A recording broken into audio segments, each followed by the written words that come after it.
ಸರ್ವರಿಗೂ ಆತ್ಮೀಯ ಸ್ವಾಗತ.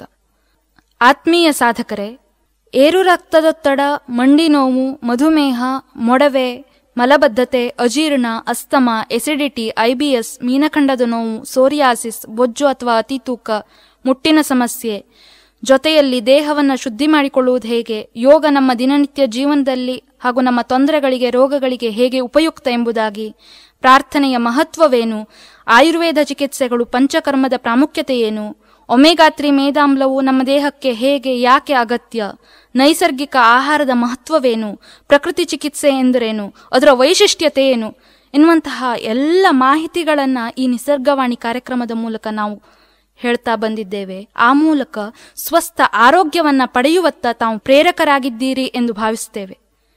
ನಮ್ಮ ಆರೋಗ್ಯ ರಕ್ಷಣೆಗಾಗಿ ಯಾವ್ಯಾವ ಕ್ರಮಗಳನ್ನು ಅನುಸರಿಸಬೇಕು ಎನ್ನುವುದನ್ನು ನಾವು ತಿಳಿದುಕೊಂಡಿದ್ದೇವೆ. ಹಾಗಾದರೆ ಈ ಎಲ್ಲವನ್ನ ತಿಳಿದುಕೊಂಡ ಮೇಲೆ, ನಮ್ಮ ಸಮಸ್ಯೆಯ ನಿವಾರಣೆ ಆದ ಮೇಲೆ, ನಮ್ಮ ಭವಿಷ್ಯತ್ತಿನಲ್ಲಿ ನಾವು ಸ್ವಸ್ಥ ಆರೋಗ್ಯವನ್ನು ಪಡೆಯಲು, ನಮ್ಮ ಜೀವನವನ್ನು ಸುಲಲಿತಗೊಳಿಸಲು ನಮ್ಮ ಜೀವನ ಪದ್ಧತಿ ಹೇಗಿರಬೇಕು, ನಾವು ಅನುಸರಿಸಬೇಕಾದಂತಹ ಜೀವನ ಸೂತ್ರಗಳು ಯಾವುವು ಎನ್ನುವುದನ್ನು ಇಂದು ನಾವು ತಿಳಿದುಕೊಳ್ಳಲಿಕ್ಕಿದ್ದೇವೆ. ತಮ್ಮ ವಿದ್ಯಾಭ್ಯಾಸದ ನಂತರದಲ್ಲಿ ಪಂಚತಂತ್ರಗಳೆಂಬ ಜೀವನ ಸೂತ್ರವನ್ನು ಪ್ರಚಲಿತಗೊಳಿಸಿ ಹಲವಾರು ಸಾಧಕರಿಗೆ ಮಾರ್ಗದರ್ಶಕರಾಗಿ ಹಾಗೂ ಸಹಾಯಕರಾಗಿ ಕಾರ್ಯನಿರ್ವಹಿಸಿದಂತಹ ಉತ್ಸಾಹಿ ಪ್ರವರ್ತಕರು. ಅಂತೆಯೇ ದುಬೈ, ಕತಾರ್, ಅಬುದಾಬಿಗಳಂತಹ ವಿದೇಶಗಳಲ್ಲಿ ಉಪನ್ಯಾಸವನ್ನು ನೀಡುವುದರ ಮೂಲಕ ಪಂಚಸೂತ್ರಗಳನ್ನು ಪರಿಚಯಿಸಿದ ಹಿರಿಮೆ ಡಾಕ್ಟರ್ ವೆಂಕಟರಮಣ ಹೆಗಡೆಯವರದ್ದು. ಹಾಗಾಗಿ ಈಗ ಅವರಿಂದಲೇ ಪಂಚಸೂತ್ರಗಳನ್ನು ಅರಿಯುವಂತಹ ಸದಾವಕಾಶ ನಮಗೆ ಲಭ್ಯವಾಗಿದೆ. ಆರೋಗ್ಯ ರಕ್ಷಣೆಯ ಅದರ ಜೊತೆಯಲ್ಲಿ ಬಂದಂತಹ ಕಾಯಿಲೆಗಳನ್ನು ಕೂಡ ಕಡಿಮೆ ಮಾಡುವಂತಹ ಶಕ್ತಿ ಇರುವಂತಹ ಪಂಚಸೂತ್ರಗಳನ್ನು ನಾವು ಇವತ್ತು ತಿಳ್ಕೊಳ್ಳಿಕ್ಕೆ ಹೊರಟಿದ್ದೇವೆ. ಆತ್ಮೀಯ ಸಾಧಕರೇ, ಆಧುನಿಕ ಪ್ರಕೃತಿ ಚಿಕಿತ್ಸೆಯ ಪಿತಾಮಹ ಶ್ರೀಯುತ ವೆಂಕಟರಾವ್ ಅವರು ಪಂಚಸೂತ್ರಗಳನ್ನು ಪ್ರಾರಂಭದಲ್ಲಿ ತಿಳಿಸಿದರು. ಅದನ್ನು ನೆನಪಿಟ್ಕೊಳ್ಳಿಕ್ಕೆ ನಮಗೆ ಈಸಿ ಆಗಬೇಕು ಅನ್ನುವಂತಹ ದೃಷ್ಟಿಯಿಂದ ನಾನು ಅದನ್ನು 4-3-2-1 ಅನ್ನುವಂತಹ ಒಂದು ಹೆಸರನ್ನು ಕೊಟ್ಟು ಅದನ್ನು ಜನರಿಗೆ ತಿಳಿಸ್ತಾ ಬಂದೆ. ಅದು ಜನರಿಗೆ ಮನದಟ್ಟಾಗ್ತಾ ಬಂತು. ಅದನ್ನು ಇವತ್ತು ಲಕ್ಷಾಂತರ ಜನ ಅನುಸರಿಸಿ ಆರೋಗ್ಯ ಅನ್ನುವಂತಹ ಒಂದು ಮಹಾಭಾಗ್ಯವನ್ನು ಪಡ್ಕೊಳ್ತಾ ಇದ್ದಾರೆ. ಹಾಗಾದರೆ ಈ 4-3-2-1 ಸೂತ್ರ ಅದು ಯಾವುದು ಅಂತ ತಿಳ್ಕೊಳ್ಳೋಣ. ಯಾಕೆಂದರೆ ನಾವು ಸುಮಾರು ಭಾಷಣ ಕೇಳ್ತಾ ಇರ್ತೇವೆ, ಸುಮಾರು ಮಾತುಗಳನ್ನು ಕೇಳ್ತೇವೆ, ಸುಮಾರು ಉಪನ್ಯಾಸ ಕೇಳ್ತೇವೆ, ಎಲ್ಲ ಹೌದು. ಒಂದು ಕಿವಿಯಲ್ಲಿ ಕೇಳಿ ಇನ್ನೊಂದು ಕಿವಿಯಲ್ಲಿ ಬಿಟ್ಟುಬಿಡ್ತೇವೆ. ಹಾಗಾಗಬಾರ್ದು. ಇವತ್ತು ಈ ಪಂಚಸೂತ್ರಗಳನ್ನು ನಾವು ಕೇಳಿ ಅದನ್ನು ಮನೆಯಲ್ಲಿ ಅನುಸರಿಸಬೇಕು, ಪಾಲಿಸಬೇಕು, ತನ್ಮೂಲಕ ಪರಿಪೂರ್ಣ ಆರೋಗ್ಯವನ್ನು ಪಡಿಬೇಕು. ಆಗ್ಬಹುದೇ? ಈ 4-3-2-1 ಸೂತ್ರ ತುಂಬ ಸರಳವಾಗಿದೆ, ಮಾಡಲಿಕ್ಕೂ ಅಷ್ಟೇನು ಕಷ್ಟ ಅಲ್ಲ. ಹಾಗಾದ್ರೆ ಈ 4 ಅಂದರೆ ಏನು ಅಂತ ತಿಳ್ಕೊಳ್ಳೋಣ. 4 ಅಂದರೆ ಪ್ರತಿನಿತ್ಯ 3-4 ಲೀಟರ್ಗಷ್ಟು ನೀರು ಕುಡಿಬೇಕು ಅಂತ ಹೇಳಿ. ಈಗಾಗಲೇ ನೀರಿನ ಪ್ರಾಮುಖ್ಯತೆ ಬಗ್ಗೆ ನಿಮಗೆ ತಿಳಿಸಿದ್ದೇವೆ. ನಮ್ಮ ದೇಹದಲ್ಲಿ 70% ನೀರೇ ಇದೆ. ನೀರು ಕಡಿಮೆ ಕುಡಿಯೋದ್ರಿಂದ ಮೂತ್ರ ಮಾಡುವ ಗುರಿಯಾಗುವಂಥದ್ದು, ಯಾವಾಗಲೂ ತಲೆನೋವು ಬರೋದು, ಮೂಲವ್ಯಾಧಿ ಆಗೋದು, ಅಜೀರ್ಣ, ಎಸಿಡಿಟಿ ಇದೆಲ್ಲ ಸಾಮಾನ್ಯ. ಅದರ ಜೊತೆಯಲ್ಲಿ ಕಿಡ್ನಿಯಲ್ಲಿ ಕಲ್ಲು ಕೂಡ ಅನೇಕರಲ್ಲಿ ಆಗ್ತಾ ಇದೆ. ಹಾಗಾದರೆ ಜಾಸ್ತಿ ನೀರು ಕುಡಿಯೋದ್ರಿಂದ ಈ ಎಲ್ಲ ಸಮಸ್ಯೆಗಳ ನಿವಾರಣೆ ಸಾಧ್ಯ. ಅದರ ಜೊತೆಯಲ್ಲಿ ದೇಹದಿಂದ ವಿಷವಸ್ತುಗಳನ್ನು ಹೊರಗೆ ಹಾಕ್ಲಿಕ್ಕೆ ಸಾಧ್ಯ. ನೀರು ಸಾರ್ವತ್ರಿಕ ದ್ರಾವಕ. ಇದು ವಿಷವಸ್ತುಗಳನ್ನು ತನ್ನಲ್ಲಿ ಕರಗಿಸ್ಕೊಂಡು ಮೂತ್ರದ ಮೂಲಕ, ಮಲದ ಮೂಲಕ, ಬೆವರಿನ ಮೂಲಕ, ಉಸಿರಾಟದ ಮೂಲಕ ಹೊರಗೆ ಹಾಕುತ್ತೆ. ಆತ್ಮೀಯರೇ, ಹಾಗಾಗಿ ನಾವು ಏನು ಮಾಡೋಣ? ನೀರು ಜಾಸ್ತಿ ಕುಡಿಯೋಣ.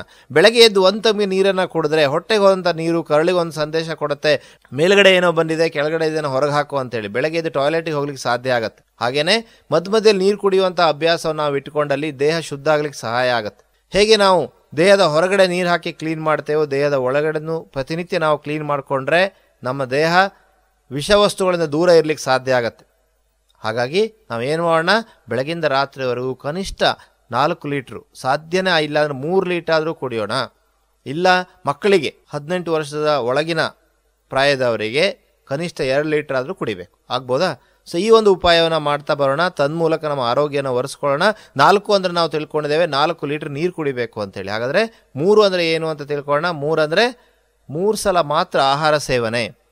ಎಸ್, ನಾವು ಬೆಳಗಿಂದ ರಾತ್ರಿವರೆಗೆ ಎಷ್ಟು ಸಲ ತಿಂತಾ ಇದ್ದೇವೆ? ಬೆಳಗ್ಗೆ ಕಾಫಿ, ಟೀ, 7:30 ತಿಂಡಿ, 8:30-9 ಗಂಟೆಗೆ ಇನ್ನೊಂದು ಸಲ ಟೀ ಕಾಫಿ ಕುಡಿತಾ ಇರ್ತೇವೆ. ಆಮೇಲೆ 11 ಗಂಟೆಗೆ ಪುನಃ ಟೀ ಕಾಫಿ ಬಿಸ್ಕೆಟ್ಸ್, 12:30-1 ಗಂಟೆಗೆ ಊಟ, ಮತ್ತು 2:30ಗೆ ಟೀ, 4 ಗಂಟೆಗೆ ಮತ್ತೇನಾದ್ರು ಸ್ನ್ಯಾಕ್ಸು ಮತ್ತು ಟೀ. ಸಂಜೆ 6 ಗಂಟೆಗೆ ಮಸಾಲ ಪುರಿ ಅಥವಾ ಮಸಾಲ ದೋಸೆ. ಇಷ್ಟೆಲ್ಲ ಮನೆಗೆ ಹೋಗುವವರೆಗೆ ಹಸಿವು ಇರೋದಿಲ್ಲ. ಆದರೂ ಹೆಂಡತಿ ಮಾಡಿರ್ತಾಳೆ, ತಿಂದಿದ್ರೆ ಬೇಜಾರಾಗ್ಬಿಡುತ್ತೆ. ಅದನ್ನು ತಿಂದು ಕುತ್ತಿಗೆವರೆಗೆ ಬಂದಿರುತ್ತೆ. ಆಗ ನಮ್ಮಂಥವ್ರು ಪತ್ರಿಕೆಯಲ್ಲಿ ಬರೆದಿದ್ದನ್ನು ನೀವು ಓದ್ತೀರಾ. ಪತ್ರಿಕೆಯನ್ನು ತೆಗೆದು ನೋಡಲಿಕ್ಕೆ ಆವಾಗಲೇ ಸಮಯ ಸಿಗೋದು. ಹಣ್ಣನ್ನು ತಿನ್ನಿರಿ, ಹಾಲನ್ನು ಕುಡೀರಿ ಅಂಥೇಳಿ. ಅದನ್ನು ತುಂಬಿಸ್ಬಿಟ್ರೆ ಎಲ್ಲಿದೆ ಸ್ವಾಮಿ ಹೊಟ್ಟೆಯಲ್ಲಿ ಜಾಗ? ಉದಾಹರಣೆಗೆ ಒಂದು ಮಿಕ್ಸರ್ನಲ್ಲಿ ನಾವು ಮಿಕ್ಸಿಯಲ್ಲಿ ಫುಲ್ ತುಂಬಿಸಿ ಆನ್ ಮಾಡೋಣ, ಏನಾಗುತ್ತೆ? ಓವರ್ಲೋಡ್ ಆಗುತ್ತಲ್ವ? ಅದೇ ಥರ ನಮ್ಮ ಹೊಟ್ಟೆನೂ ಮಿಕ್ಸರ್ಗಿಂತ ಗಟ್ಟಿಯಾದಂತಹದ್ದು ನಮ್ಮ ಹೊಟ್ಟೆ. ಯಾವ ಥರದ ಆಹಾರವನ್ನು ಜೀರ್ಣ ಮಾಡುವಂಥ ಶಕ್ತಿ ಅದಕ್ಕೆ ಇದೆ. ಆದರೆ ಅದನ್ನು ಓವರ್ಲೋಡ್ ಮಾಡಿದಾಗ ಮಿಕ್ಸರ್ ಥರನೇ ಆಗುತ್ತೆ, ಚಲ್ಲು ಹೋಗುತ್ತೆ ಅಲ್ವ? ಮಿಕ್ಸರಲ್ಲಿ ಜಾಸ್ತಿ ಹಾಕಿದ್ರೆ ಓವರ್ಲೋಡ್ ಆಗುತ್ತಲ್ವ? ಅದೇ ಥರ ನಮ್ಮ ಹೊಟ್ಟೆಗೆ ಕಷ್ಟ ಆಗಿ ಅದು ಅಜೀರ್ಣ ಆಗ್ಲಿಕ್ಕೆ ಶುರುವಾಗುತ್ತೆ. ಇದೇ ಮುಂದುವರಿತಾ ಹೋದಲ್ಲಿ ಅದು ಬೊಜ್ಜಾಗಿ ಪರಿವರ್ತನೆ ಆಗುತ್ತೆ, ಇತರ ಕಾಯಿಲೆಗಳಿಗೆ ಕಾರಣ ಆಗುತ್ತೆ. ಸೊ ಹಾಗಾದರೆ ನಾವು ತಿನ್ನೋದ್ರ ಬಗ್ಗೆ ಜಾಸ್ತಿ ಯೋಚನೆ ಮಾಡಿ ತಿನ್ನಬೇಕಾಗಿದೆ. ಯಾಕೆಂದರೆ ಅದೊಂದು ಕಾಲ ಇತ್ತು, ಆಹಾರ ಇಲ್ಲದೆ ಜನ ಸಾಯ್ತಾ ಇದ್ರು. ಆದರೆ ಇವತ್ತು ಆಹಾರ ಜಾಸ್ತಿಯಾಗಿ ಅದರಿಂದ ಬರುವಂಥ ಕಾಯಿಲೆಗಳು ಜಾಸ್ತಿಯಾಗಿ ಜನ ಸಾಯ್ತಾ ಇದ್ದಾರೆ. ಈಗಾಗಲೇ ನಾನು ನಿಮಗೆ ಉದಾಹರಣೆಯ ಮೂಲಕ ಹೇಳಿದ್ದೇನೆ. 2012ರಲ್ಲಿ ಭಾರತದಲ್ಲಿ ಮರಣ ಹೊಂದಿದಂಥ 1,25,00,000 ಜನರಲ್ಲಿ 50 ಲಕ್ಷ ಜನರ ಮರಣಕ್ಕೆ ಕಾರಣ ಹಾರ್ಟ್ ಅಟ್ಯಾಕ್ ಮತ್ತು ಸ್ಟ್ರೋಕ್, 12 ಲಕ್ಷ ಜನರ ಮರಣಕ್ಕೆ ಕಾರಣ ಡಯಾಬಿಟಿಸ್ ಆ್ಯಂಡ್ ಇಟ್ಸ್ ಕಾಂಪ್ಲಿಕೇಶನ್. ಇದರಿಂದ ನಮಗೆ ಅರ್ಥ ಆಗುವಂಥ ವಿಷಯ ಅಂದರೆ ಜೀವನ ಶೈಲಿ, ಆಹಾರ ಶೈಲಿ ಸಂಬಂಧಿತ ಕಾಯಿಲೆಗಳು 50% ಜನರನ್ನ ಬಲಿ ತೆಗೆದುಕೊಳ್ತಾ ಇದೆ. ಅದಕ್ಕೆ ಉತ್ತರ ಜೀವನ ಶೈಲಿ, ಆಹಾರ ಶೈಲಿ ಬದಲಾವಣೆಯಲ್ಲಿಯೇ ಇದೆ. ಹಾಗಾದರೆ ಮೂಲ ಕಾರಣಕ್ಕೆ ನಾವಿಲ್ಲಿ ಚಿಕಿತ್ಸೆ ನೀಡ್ತಾ ಇದ್ದೇವೆ 4-3-2-1 ಸೂತ್ರದ ಮೂಲಕ. 4 ಅಂದರೆ ನಾವು ತಿಳ್ಕೊಂಡಿದ್ದೇವೆ 4 ಲೀಟರ್ಗಷ್ಟು ನೀರು ಕುಡಿಬೇಕು. 3 ಅಂದರೆ 3 ಸಲ ಮಾತ್ರ ಆಹಾರ ಸಾಕು. ಬೆಳಗ್ಗೆ ತಿಂಡಿ, ಮಧ್ಯಾಹ್ನದ ಊಟ, ರಾತ್ರಿ ಊಟ ಸಾಕಲ್ವಾ? ಬದುಕಲಿಕ್ಕೆ ಸಾಧ್ಯ ಇಲ್ವಾ? ಡಿಸೈಡ್ ಮಾಡೋಣ, ನಿರ್ಧಾರ ಮಾಡೋಣ. ನಾಳೆಯಿಂದ ನಾವು 3 ಸಲ ಮಾತ್ರ ಆಹಾರ ಸೇವಿಸ್ತೇವೆ. 2 ಸಲ ಸಾಕು, ಓಕೆ 3 ಸಲ ಅಂತ ಇಟ್ಕೊಳ್ಳೋಣ. 3 ಸಲ ಮಾತ್ರ ಸಾಕು, ಆಗ್ಬೋದು. ಸೊ 4 ಲೀಟರ್ ನೀರು, 3 ಸಲ ಆಹಾರ, 2 ಸಲ ಶ್ರದ್ಧೆ ಹಾಗೂ ಭಕ್ತಿಯಿಂದ ಪ್ರಾರ್ಥನೆ. 2 ಅಂದರೆ ಏನು? ಶ್ರದ್ಧೆ ಹಾಗೂ ಭಕ್ತಿಯಿಂದ ಪ್ರಾರ್ಥನೆ. ಈಗಾಗಲೇ ಪ್ರಾರ್ಥನೆಯ ಮಹತ್ವದ ಬಗ್ಗೆ ನಿಮಗೆ ತಿಳಿಸಿದ್ದೇವೆ. ಆದರೆ ಪ್ರಾರ್ಥನೆಗೆ ಶ್ರದ್ಧೆ ಹಾಗೂ ಭಕ್ತಿಯನ್ನು ಆ್ಯಡ್ ಮಾಡಿದಾಗ ಅದು ಮನೋದೈಹಿಕ ಕಾಯಿಲೆಗಳನ್ನು ಕಡಿಮೆ ಮಾಡುತ್ತೆ, BP-ಯನ್ನು ಕಡಿಮೆಗೊಳಿಸುತ್ತೆ, ಹೃದಯ ರೋಗ ಬರುವಂಥ ಚಾನ್ಸಸನ್ನು ಕಡಿಮೆ ಮಾಡುತ್ತೆ, ಮನಸ್ಸಿಗೆ ಹೊಸ ಚೈತನ್ಯವನ್ನು, ಶಕ್ತಿಯನ್ನು ನೀಡುತ್ತೆ. ಹೇಗೆ ಆಹಾರ ದೇಹಕ್ಕಾಯಿತೋ ಮನಸ್ಸಿನ ಆಹಾರ ಪ್ರಾರ್ಥನೆ. ಬನ್ನಿ, ದಿನಕ್ಕೆ 2 ಸಲ ಶ್ರದ್ಧೆ ಹಾಗೂ ಭಕ್ತಿಯಿಂದ ನಾವು ಪ್ರಾರ್ಥನೆ ಮಾಡೋಣ. ಬೆಳಗ್ಗೆ ಎದ್ದು ಕೂಡ ಪ್ರಾರ್ಥನೆ ಮಾಡೋಣ, ರಾತ್ರಿ ಮಲಗುವಾಗ ಪ್ರಾರ್ಥನೆ ಮಾಡೋಣ. ಆಗ್ಬೋದಾ? ಸೊ 4 ಲೀಟರ್ ನೀರು, 3 ಸಲ ಆಹಾರ, 2 ಸಲ ಶ್ರದ್ಧೆ ಹಾಗೂ ಭಕ್ತಿಯಿಂದ ಪ್ರಾರ್ಥನೆ. 4-3-2-1 ಅಂದರೆ ವಾರಕ್ಕೊಂದು ದಿವಸ ಉಪವಾಸ. ಉಪವಾಸ ಇದು ಚಿಕಿತ್ಸೆ. ಬೇಕು ಅಂತ ಉಪವಾಸ ಮಾಡೋದು ಬೇರೆ, ಆಹಾರ ಇಲ್ಲದೆ ಉಪವಾಸ ಬೀಳೋದು ಬೇರೆ. ಆಹಾರ ಇಲ್ಲದೆ ಉಪವಾಸ ಇದ್ದಾಗ ನಾವು ಸಾಯಲೂಬಹುದು, ಅದು ತೊಂದರೆಯನ್ನು ಉಂಟು ಮಾಡ್ಬೋದು. ಆದರೆ ಇಲ್ಲಿ ನಮ್ಮ ರೋಗವನ್ನು ಕಡಿಮೆ ಮಾಡಿಕೊಳ್ಳಿಕ್ಕೆ, ನಮ್ಮ ತೊಂದರೆಯನ್ನು ಕಡಿಮೆ ಮಾಡಿಕೊಳ್ಳಿಕ್ಕೆ ಮನಃಪೂರ್ವಕವಾಗಿ, ವೈಜ್ಞಾನಿಕವಾಗಿ, ಕ್ರಮಬದ್ಧವಾಗಿ ಮಾಡುವಂಥ ಒಂದು ಕ್ರಮವೇ ಉಪವಾಸ. ಈ ಉಪವಾಸ ನಮ್ಮ ಜೀವವನ್ನು ಉಳಿಸಬಲ್ಲದು, ನಮಗಿರುವ ಕಾಯಿಲೆಯನ್ನು ಕಡಿಮೆ ಮಾಡಬಲ್ಲದು. ಈ ಉಪವಾಸ ಮಹತ್ವ ಪ್ರಕೃತಿ ಚಿಕಿತ್ಸೆಯಲ್ಲಿ ಹೇಳಿದ್ದಾರೆ. ಉಪವಾಸ ನಮ್ಮ ಜೀವವನ್ನು ಉಳಿಸುತ್ತೆ. ಹಾಗಾಗಿ ದೀರ್ಘಕಾಲೀನ ರೋಗಗಳನ್ನು ಕಡಿಮೆ ಮಾಡಿಕೊಳ್ಳಿಕ್ಕೆ, ಬೊಜ್ಜನ್ನು ಕಡಿಮೆ ಮಾಡಿಕೊಳ್ಳಿಕ್ಕೆ, ದೇಹದಲ್ಲಿ ಇರುವಂತಹ ಕೊಬ್ಬಿನಂಶವನ್ನು ಕಡಿಮೆ ಮಾಡಿಕೊಳ್ಳಿಕ್ಕೆ, ದೇಹವನ್ನು ಶುದ್ಧಗೊಳಿಸಲಿಕ್ಕೆ, ಚರ್ಮ ರೋಗವನ್ನು ಕಡಿಮೆ ಮಾಡಿಕೊಳ್ಳಿಕ್ಕೆ, ಅಸ್ತಮವನ್ನು ಸರಿ ಮಾಡಲಿಕ್ಕೆ, BP-ಯನ್ನು ಹತೋಟಿ ತರಲಿಕ್ಕೆ, ಎಲ್ಲದಕ್ಕೂ ಕೂಡ ಉಪವಾಸ ತನ್ನದೇ ಆದಂತಹ ಒಂದು ಪ್ರಯೋಜನಗಳನ್ನು ನೀಡುತ್ತೆ. ಅದು ಹೇಗೆ? ಉಪವಾಸ ನಾವು ಮಾಡಿದಾಗ ಜೀರ್ಣಾಂಗ ವ್ಯೂಹಕ್ಕೆ ವಿಶ್ರಾಂತಿ ಸಿಗತ್ತೆ. ಊಟ ಆದ ಕೂಡಲೇ ನೋಡಿ ನಮಗೆ ಒಂಥರ ನಿದ್ದೆ ಬಂದಂಗಾಗುತ್ತೆ. ಯಾಕೆ? ಊಟ ಆದ ಕೂಡಲೇ ನಿದ್ದೆ ಬರೋದು ಸರಿಯಾದ ನಿದ್ರೆ ಅಲ್ಲ, ಅದು ಆರ್ಟಿಫಿಷಿಯಲ್. ಏನಂದರೆ ರಕ್ತ ಸಂಚಾರ ಎಲ್ಲ ಹೊಟ್ಟೆಗೆ ಹೋಗುತ್ತೆ, ಮಿದುಳಿಗೆ ಒಂದು ಕ್ಷಣ ರಕ್ತ ಸಂಚಾರ ಕಡಿಮೆಯಾಗಿ ನಮಗೆ ನಿದ್ದೆ ಬಂದಂಗೆ ಆಗುತ್ತೆ ಅಷ್ಟೇ. ಅಷ್ಟೊಂದು ರಕ್ತ ಸಂಚಾರ ಜೀರ್ಣಕ್ರಿಯೆಗೆ ಅವಶ್ಯಕತೆ ಇದೆ. ಹಾಗಾದರೆ ಇದೇ ರಕ್ತ ಸಂಚಾರ ಕಡಿಮೆ ಆದಾಗ ಹೊಟ್ಟೆಗೆ ಹೋಗುವಂತಹ ರಕ್ತ ಸಂಚಾರ ನಿಮ್ಮ ಮಂಡಿ ನೋವು ಕಡಿಮೆ ಮಾಡ್ಕೊಳ್ಳಿಕ್ಕೆ ಉಪಯೋಗ ಆಗ್ಬೋದು, ಸೊಂಟ ನೋವು ಕಡಿಮೆ ಮಾಡ್ಕೊಳ್ಳಿಕ್ಕೆ ಉಪಯೋಗ ಆಗ್ಬೋದು. ಸೊ ಹಾಗಾದರೆ ನಾವು ಅರ್ಥ ಮಾಡ್ಕೋಬೇಕು, ಉಪವಾಸ ಮಾಡಿದಾಗ ನಮ್ಮ ರೋಗಗಳು ಕಡಿಮೆ ಆಗ್ಲಿಕ್ಕೆ ಪ್ರಾರಂಭ ಆಗುತ್ತೆ.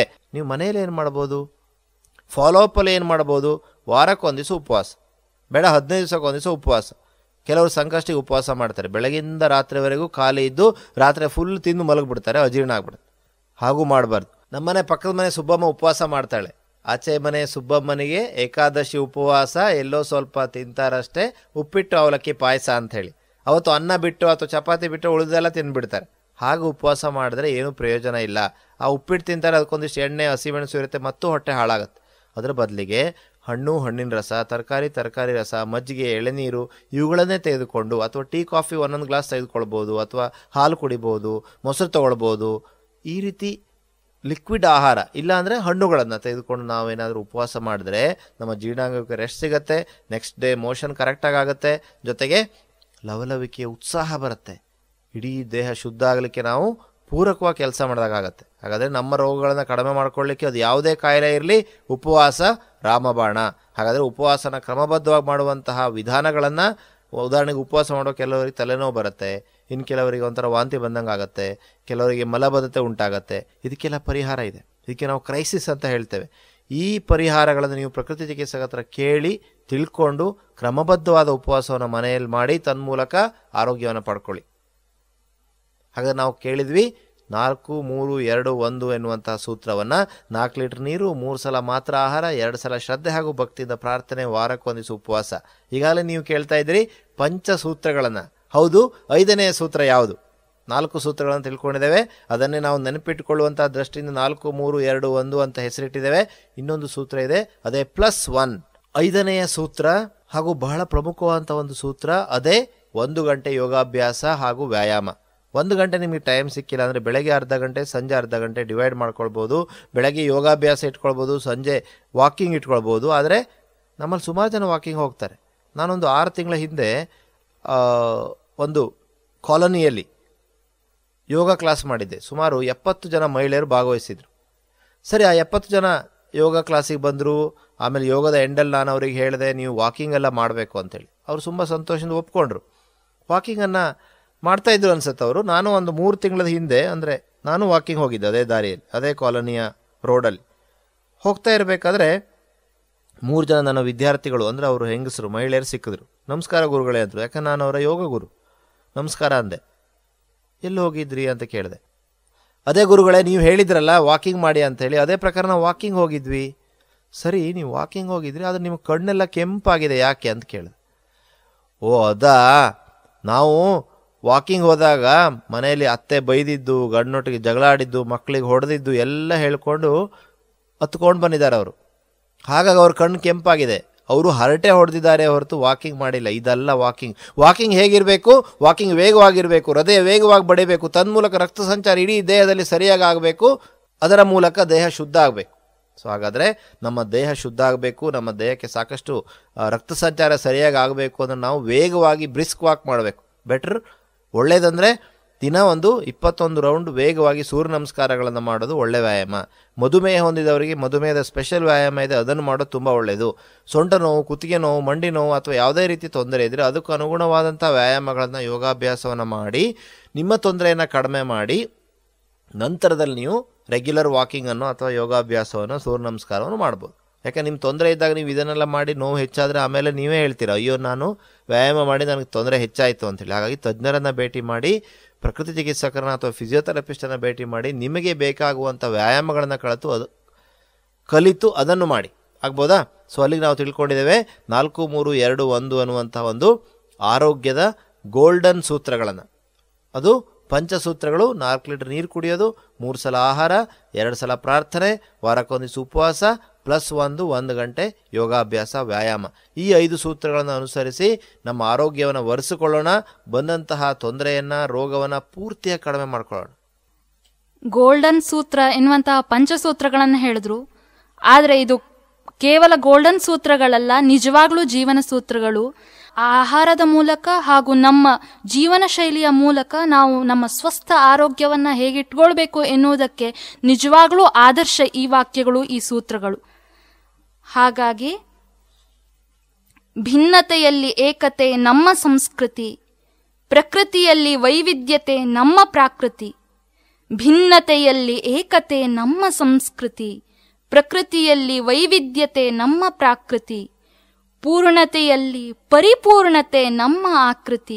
ಕರ್ಮದಲ್ಲಿರಲಿ ವಾಸ್ತವಿಕತೆ, ಅದುವೇ ಕರ್ತೃಕೃತಿ. ಮನಸ್ಸಿನಲ್ಲಿರಲಿ ಶಾಂತತೆ, ಆಗ ಮಾತ್ರ ಸ್ವಾಸ್ಥ್ಯ ಜೀವನ್ಮುಕ್ತಿ. ಮನಸ್ಸಿನಲ್ಲಿರಲಿ ಶಾಂತತೆ, ಆಗ ಮಾತ್ರ ಸ್ವಾಸ್ಥ್ಯ ಜೀವನ್ಮುಕ್ತಿ. ಹಾಗಾಗಿ ಸ್ವಸ್ಥ ಆರೋಗ್ಯವನ್ನ ಪಡೆಯಲಿಕ್ಕೆ ಈ ಪಂಚಸೂತ್ರಗಳನ್ನು ಅನುಸರಿಸಿ